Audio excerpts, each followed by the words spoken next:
Prince Siegfried.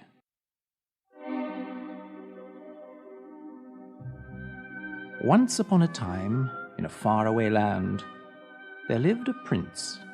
His name was Siegfried, and he was very unhappy. His father, the king, had died. And since then, everyone in the palace had forgotten how to smile. Without his father, Siegfried thought he would never feel happy again.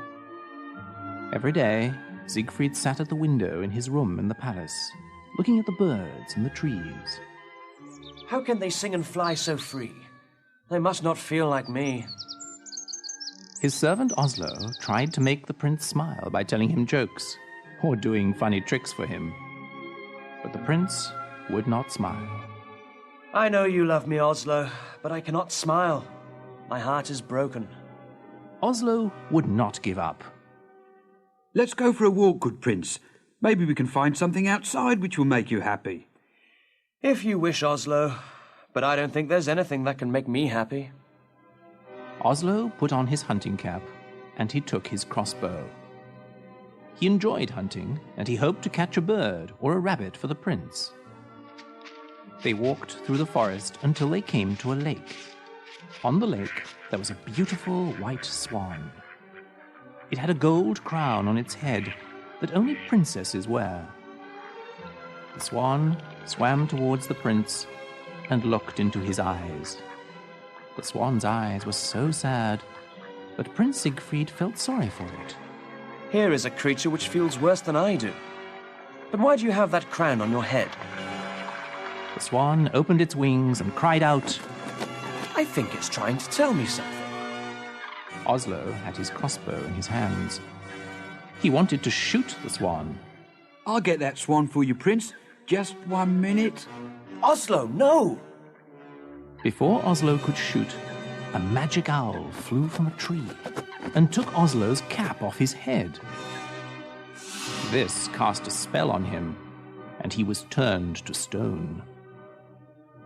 The prince did not understand. Oslo, what has happened to you? Speak to me. He looked back at the lake. The swan was gone. Everything I do goes wrong. This must have happened because of me. The prince returned to the palace sadder than before, thinking to himself, If only Oslo were here. There is nothing good in my life anymore. Siegfried's mother came to see him that night. She had something important to say.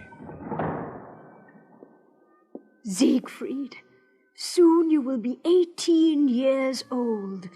You must take your father's place as king. I am having a ball on your birthday so that you may choose a wife, and I will invite all the princesses from the other kingdoms. But I do not wish to marry, Mother. I do not love anyone. You will learn to love someone. First, you must stop thinking of yourself. If this will make you happy, I will do it, Mother. It is not for my happiness that I am doing this. It is for yours and all the other people in this land. You see, love is more powerful than we know. Without it, you will not be a great king. His mother left him. He sat at the window thinking of what she had said. He wanted to love someone with all his heart, but he didn't know who it would be.